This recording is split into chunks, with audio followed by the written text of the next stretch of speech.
Vous vous souvenez toutes ces vidéos d'anecdotes qu'on a fait, blablabla? Et ben on en a pas fait pendant un moment. Pourquoi? Parce que j'ai raconté tellement d'anecdotes que j'avais plus rien à raconter.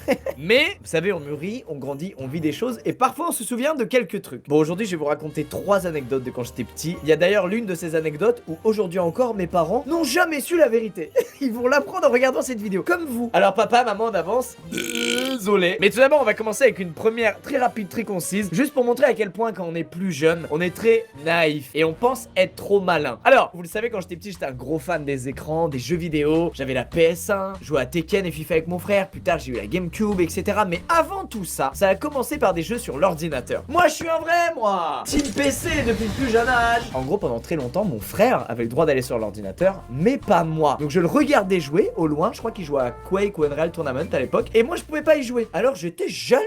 Dès mon plus jeune âge, une grande jalousie. Et donc j'ai commencé à entamer un travail psychologique auprès de mon père, où petit à petit je l'ai préparé à me dire oui pour que je puisse jouer sur son ordinateur portable. Ça a duré des mois et des mois, donc c'est des détails tout con, hein. Par exemple, ton frère est sur l'ordi, ton père est dans le canapé, et toi tu passes à côté de ton frère en disant oh là là, il a l'air bien ce jeu. Et tu regardes ton père pensant qu'il va te proposer d'y jouer, mais pas du tout. Il te dit juste d'aller faire tes devoirs, c'est ciao. Mais après plusieurs mois, on est tôt, le samedi matin, on passait les week-ends chez mon père, et pour la 1000e fois, je passe devant mon frère qui est en train de jouer sur l'ordi, et je dis à haute voix, j'espère un jour que mes parents seront des parents modèles et me laisseront pourquoi pas jouer à l'ordinateur, mais bon, après je vais accuser personne dans cette pièce, surtout pas le monsieur au gros ventre là-bas sur le canapé. Et là, mon père me regarde depuis le canapé et me dit, allez, cet après-midi, tu pourras faire 2-3 parties.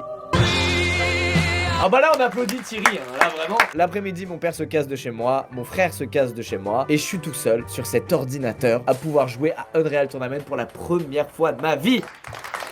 Hey les mecs, vous vous rendez compte? Je suis sûr que vous vous souvenez même pas de votre première partie de jeu vidéo. J'avais 7-8 ans, hein, je le contextualise, j'étais vraiment très jeune. Je n'avais rien à faire sur cet ordinateur à jouer à Quake. Mais merci papa. C'était ma toute première partie sur un FPS mec. Du coup j'étais nul, très nul. Je joue, je meurs, je remeurs. Et je commence à m'énerver, à être pas bien. Je découvre ce que c'est que la rage sur un jeu vidéo à ce moment-là. Plus je joue, moins j'ai de plaisir, et plus je me dis que je suis nul à côté des autres. Du coup mon ego d'enfant de 8 ans, moi qui croyais être le plus malin et le plus stylé de la planète, ben mon ego explose. Et là mec, je craque complètement. J'oublie tout, et je frappe comme ça à multiples reprises le clavier de l'ordinateur. Et là, hop, une petite touche qui s'en va au fil des